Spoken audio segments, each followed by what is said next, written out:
where I left off in the last video. We talked about how the hemoglobin in red blood cells is what sops up all of the oxygen so that it increases the diffusion gradient, or it increases the incentive, we could say, for the oxygen to go across the membrane. We know that the oxygen molecules don't know that there's less oxygen here, but if you watch the video on diffusion, you know how that process happens. If there's less concentration here than there, the oxygen will diffuse across the membrane, and there's less inside the plasma because the hemoglobin is sucking it all up like a sponge. Now, one interesting question is, why does the hemoglobin even have to reside within the red blood cells? Why aren't hemoglobin proteins just freely floating in the blood plasma? Well, that seems more efficient. You don't have to have things crossing through in and out of these red blood cell membranes. You wouldn't have to make red blood cells. What's the use of having these containers of hemoglobin? It's actually a very interesting idea.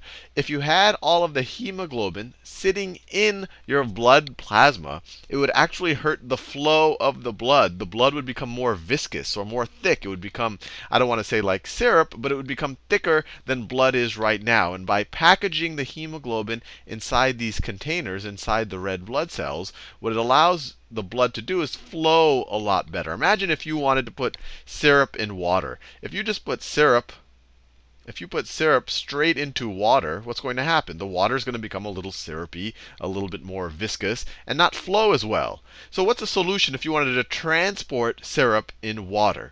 Well, you could put the syrup inside little containers or inside little beads, and then let the beads flow in the water, and then the water wouldn't be all gooey. And that's exactly what's happening inside of our blood. Instead of having the hemoglobin sit in the plasma and make it gooey, it sits inside these beads that we call red blood cells that allows the flow to still be non-viscous. So I've been all zoomed in here on the alveolus and these capillaries, these pulmonary capillaries. Let's zoom out a little bit, or zoom out a lot, just to understand how is the blood flowing and get a better understanding of pulmonary arteries and veins relative to the other arteries and veins that are in the body. So here I copied this from Wikipedia, this diagram of the human circulatory system. And here in the back you can see the lungs. Let me do it in a nice dark color. So we have our lungs here. I drew them right like that. Those are our lungs. You can see the heart is sitting right in the middle. And what we learned in the last few videos is that we have our little alveoli in our lungs. Remember, we get to them from our bronchioles, which are branching off of the bronchi, which branch off of the trachea, which connects to our larynx, which connects to our pharynx, which connects to our mouth and nose. But anyway, we have our little alveoli right there. And then we have the capillaries. The capillaries. So when we go away from the heart, away from the heart, and we're going to delve a little bit into the heart in this video as well. So when blood travels away from the heart, it's deoxygenated. It's this blue color. So this right here is blood. This right here is blood traveling away from the heart. It's going behind these two tubes right there. So this is the blood going away from the heart. So this blue that I've been highlighting just now, these are the pulmonary arteries. So the pulmonary arteries, and then they keep splitting into arterioles and all of that. And eventually we're in capillaries, super small tubes. They run right past the alveoli, and then they become oxygenated. They become oxygenated, and now we're going back to the heart. So we're talking about pulmonary veins. So we go back to the heart. So these capillaries, in the capillaries we get oxygen. Now we're going to go back to the heart. Hope you can see what I'm doing. And now we're going back to the heart, and we're going to enter the heart on this side. We're going to enter the heart right over here. You actually can't even see where we're entering the heart. We're going to enter the heart right over here, and I'm going to go into more detail on that. Now we have oxygenated blood. It's red, and then that gets pumped out to the rest of the body. Now, this is the interesting thing. When we're talking about pulmonary arteries and veins, remember the pulmonary artery was blue. As we go away from the heart, we have deoxygenated blood. But it's still an artery. Then as we go towards the heart from the lungs, we have a vein, but it's oxygenated. Let me write that down. I wrote that in the last video, but pulmonary. So the pulmonary artery no oxygen. Or maybe I shouldn't write that. I should write deoxygenated, because there might be some oxygen. Deoxygenated. And then the pulmonary vein, it has oxygen. It has oxygen. So that's this little loop here that we start. And I'm gonna keep going over the circulation pattern, because the heart can get a little confusing, especially because of its kind of three-dimensional nature. But what we have is the heart pumps deoxygenated blood from the right ventricle. You're saying, hey, why is it the right ventricle? That looks like the left side of the drawing. But it's this dude's right-hand side, right? This is this guy's right hand, or this is his right hand. And this is this dude's left hand. He's looking at us, right? We don't care about our right and left. We care about this guy's right and left, and he is looking at us. He's got some eyeballs, and he's looking at us. So this is his right ventricle. Actually, let me just start off with the whole cycle. So we have deoxygenated blood coming from the rest of the body, right?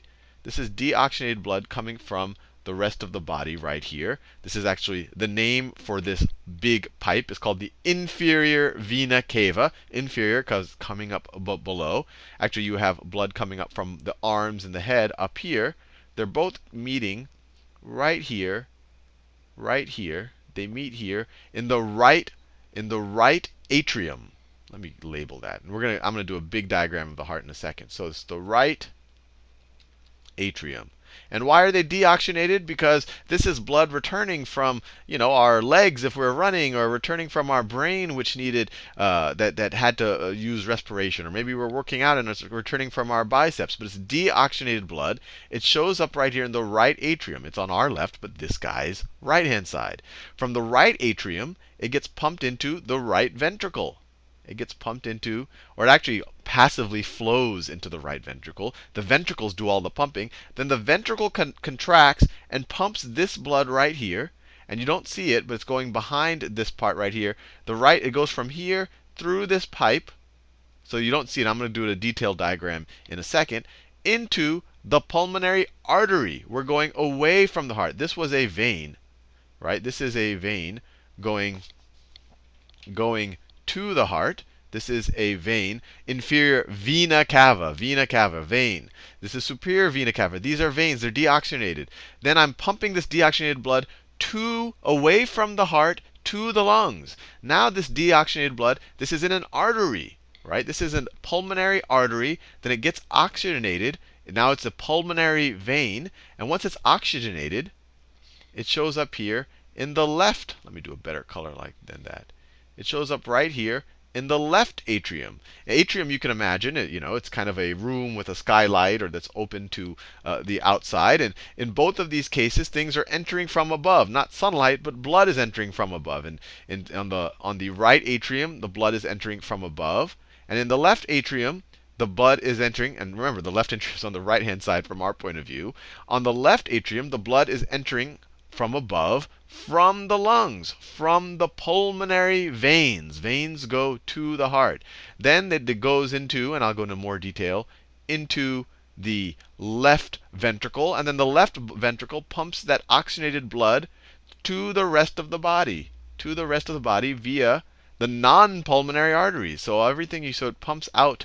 Let me make it a nice dark non-blue color. So it pumps it out through there. You don't see it right here, the way it's drawn. It's a little bit of a strange drawing, or it's hard to visualize, but I'll show it in more detail. And then it goes to the rest of the body. And let me show you that detail right now. So we said we have deoxygenated blood. Let's label it right here. This is the superior vena cava. This is a vein from the upper part of our body, from our arms and heads. This is the inferior vena cava. This is veins from our abdomen and from our legs and the rest of our body. So it first enters the right atrium. Remember, it's the right hand. We call it the right atrium because this is someone's heart facing us, even though this is on the left-hand side. It enters through here. It's deoxygenated blood. It's coming from veins. The body used the oxygen. Then it shows up in the right ventricle, right? These are valves in our heart, and it passively, once the right ventricle pumps and then releases, it has a vacuum and it pulls more blood from the right atrium. It pumps again, and then it pushes it through here. Now, this blood right here, remember, this one still is deoxygenated blood. Deoxygenated blood, it goes to the lungs to become oxygenated. So this right here this right here is the pulmonary. I'm using the word pulmonary because it's going to or from the lungs, or it's dealing with the lungs. And it's going away from the heart. It's the pulmonary, sorry, away is artery. Pulmonary artery. And it is it's deoxygenated. Deoxygenated. Then it goes to the heart, rubs up against some alveoli, and then gets oxygenated, and then it comes right back. Now this right here, and it comes back just like that. This right here, we're going to the heart, so that's a vein. We're dealing where it's in the loop with the lungs, so it's a pulmonary vein. And it rubbed up against the alveoli and got the oxygen diffused into it, so it is oxygenated. And then it flows into your left atrium. Now the left atrium, once again, from our point of view, is on the right-hand side, but from the dude looking at us, it's his left-hand side. So it goes into the left atrium. Now, in the left ventricle, after it's done pumping, it expands, and so that oxygenated blood, flows into the left ventricle. Then the left ventricle, the ventricles are what do all the pumping. It squeezes, and then it pumps the blood. It pumps the blood into the aorta. Now, the aorta, this is an artery. This is an artery. Why is it an artery? Because we're going away from the heart. Is it a pulmonary artery? No. We're not dealing with the lungs anymore. The lungs, we dealt with the lungs when we went from the right ventricle, went to the lungs in a loop, back to the left atrium. Now when we're in the left ventricle, we pump into the aorta. Now this is to go to the rest of the body. This is an artery, a non-pulmonary artery, and it is oxygenated. And I want to make this, so when we're dealing with non-pulmonary arteries, we're oxygenated, but a pulmonary artery has no oxygen. It's going away from the heart to get the oxygen. Pulmonary vein comes from the lungs to the heart with oxygen, but the rest of the veins go to the heart without oxygen because they want to go into that loop on the pulmonary loop right there. So I'll leave you there. Hopefully that gives, actually, let's go back to that first diagram. I think you have a sense of how the heart is dealing, but let's go look at the rest of the body and just get a sense of things. You can look this up on Wikipedia if you like. All of these different branching points have different names to them, but you can see right here. You have a kind of a branching off a little bit below the heart. This is actually the celiac trunk.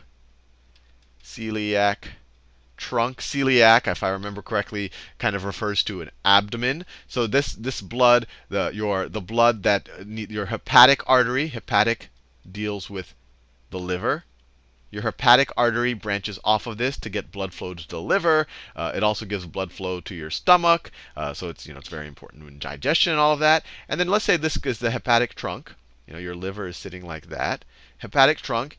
It delivers oxygen to the liver. The liver is doing respiration. It takes up the oxygen, and then it gives up carbon dioxide, so that it becomes deoxygenated, and then it flows back in. It flows back into the inferior vena cava, into the vein. I want to make it clear. It's a loop. It's a big loop. The blood that doesn't like just flow out someplace and then come back someplace else. This is just one big loop. And if you want to know at any given point in time, depending on your size, there's about 5 liters of blood. And I looked it up. On average, it takes the average red blood cell to go from the one point in the circulatory system and go through the whole system and come back 20 seconds.